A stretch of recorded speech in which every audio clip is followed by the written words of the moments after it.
Mes bien chers frères, je suis venu apporter un feu sur la terre. Et comme je voudrais qu'il soit déjà allumé, nous dit Jésus dans l'évangile de ce dimanche. Et il poursuit, il parle d'un baptême.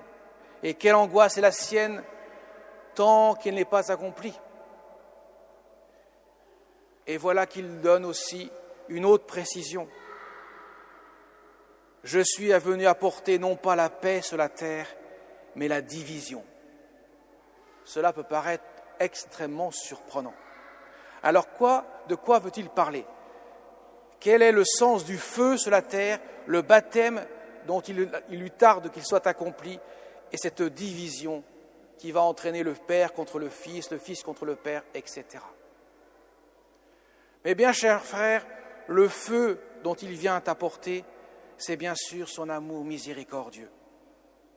Il vient allumer la braise du feu sur le bois de la croix, là où précisément il va accomplir le mystère même du baptême qui lui coûte tant qu'il ne soit pas accompli. Le baptême, le plongeons dans sa mort et dans sa résurrection, afin que par sa croix victorieuse, il détruise le péché à la racine. Donc le feu dont il nous parle et le baptême dont il nous parle, il va l'accomplir sur le bois de la croix, là où il va répandre sa divine miséricorde pour enflammer les cœurs.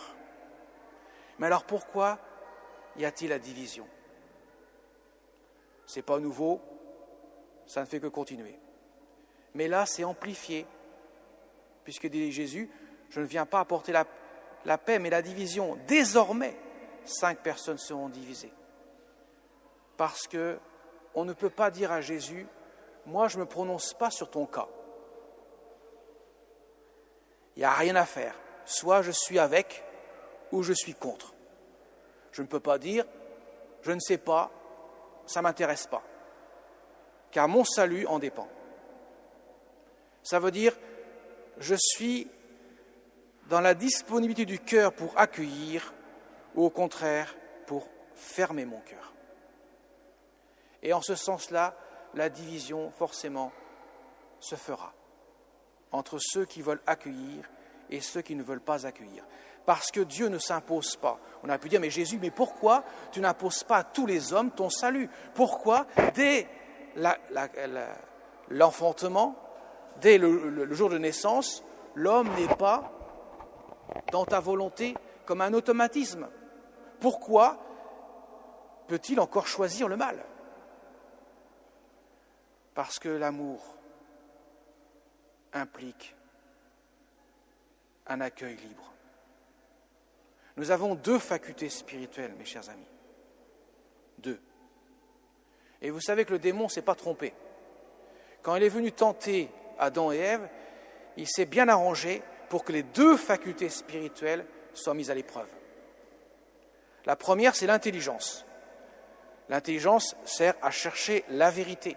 Nous avons une intelligence, Dieu nous a dotés d'une intelligence qui fait que nous sommes créés à l'image et à la ressemblance de Dieu pour chercher la vérité. Et vous savez qui est la vérité? Jésus le dira lui-même, je suis le chemin, la vérité. Il est Dieu, donc il est la vérité. Que fera le démon? Il commencera par susciter le mensonge. Il dira le mensonge. Dieu vous a dit cela, mais pas du tout. Entraînant le doute dans le cœur. Si Dieu me trompe, alors qui dois-je croire?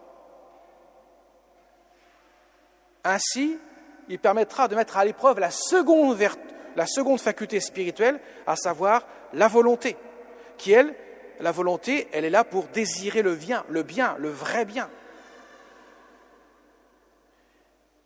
Et que fera le démon? Il va susciter l'orgueil dans le cœur de l'homme. Pour désirer non pas le vrai bien, mais simplement lui-même, se faisant l'égal de Dieu. Vous serez comme des dieux qui connaissent le bien et le mal. Et à ce moment-là, Dieu n'existe plus. Il est évacué de la sphère. Par le mensonge et l'orgueil, il a mis de côté la vérité et l'humilité qui était la vertu opposée au vice qu'est l'orgueil. Voilà pourquoi, mes chers amis, Jésus a répondu par l'inverse. Lui qui est Dieu, de condition divine, comme le dira l'Épître aux Philippiens, n'a pas revendiqué d'être traité à l'égal de Dieu, mais il s'est anéanti, il s'est abaissé jusque dans l'humanité et jusqu'à mourir sur une croix.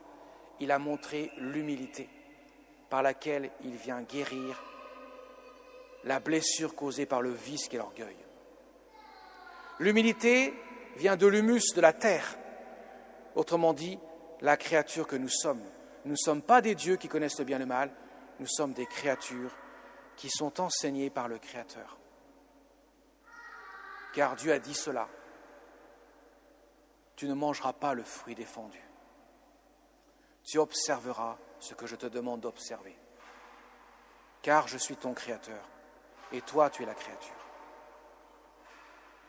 Et bien sûr, pour confondre le mensonge, il a dit « Je suis le chemin, la vérité, la vie ». Il vient révéler la vérité qu'il est. Ce que les pharisiens, les sadducéens, les chefs des prêtres refuseront. Tu prétends être Dieu alors tu n'es qu'un homme. Comment peux-tu dire que tu pardonnes les péchés?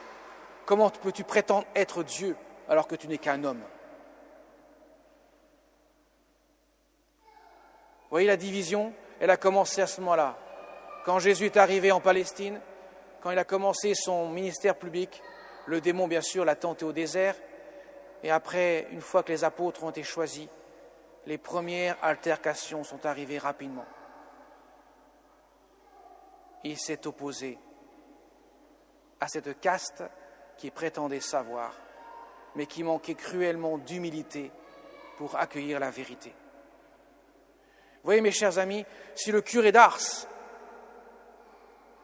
disait à ses paroissiens, la première chose qu'il faut demander à Dieu, c'est l'humilité, la seconde, c'est l'humilité, la troisième, c'est l'humilité, c'est qu'il y a une raison, c'est que c'est par l'humilité que nous pouvons aller à Dieu. Et le prêtre qui est avec moi ne me dira pas le contraire, puisqu'il est le curé d'Écully et de Dardilly. Je le présenterai à la fin de la messe. Il vient concélébrer avec moi aujourd'hui. Et donc, c'est la paroisse, il est le curé de la paroisse où le curé d'Ars est né. Merci mon père d'être là. La paroisse où le curé d'Ars est né. Cet humble curé qui avait tout compris, que par l'humilité, c'était l'échelle qui monte à Dieu. Et que c'est Dieu qui peut nous élever jusqu'à lui et nous enseigner. Voilà pourquoi il vient apporter un feu sur la terre. Mes chers amis, nous devons nous laisser brûler par l'amour de Dieu. Quand nous approchons de la Sainte Communion, nous devons nous laisser brûler par la présence de Dieu. Nous ne pouvons pas venir devant Jésus et faire comme s'il n'existait pas. Il faut se laisser brûler par l'amour de Dieu.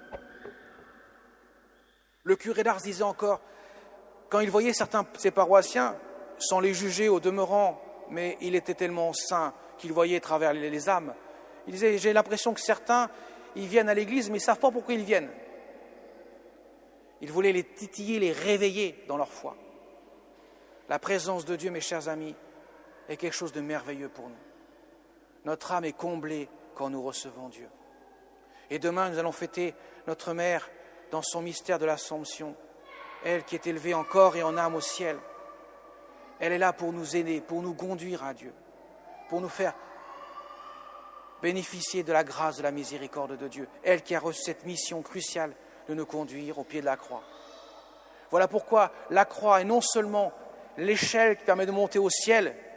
Quand je serai élevé de terre, j'attirerai à moi tous les hommes, dit Jésus, car c'est de la croix qui donne le salut. Non seulement c'est le remède efficace contre le vice et l'orgueil et le mensonge,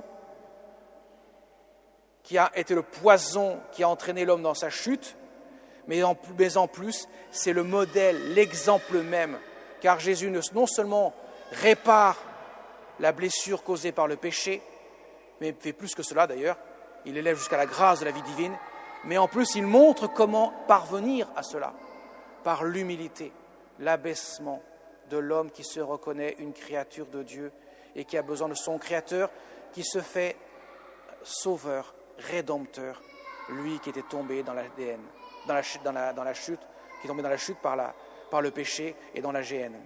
Ainsi, l'homme est relevé par la grâce de Dieu, par l'humilité que le Seigneur a vécue dans son mystère de la croix.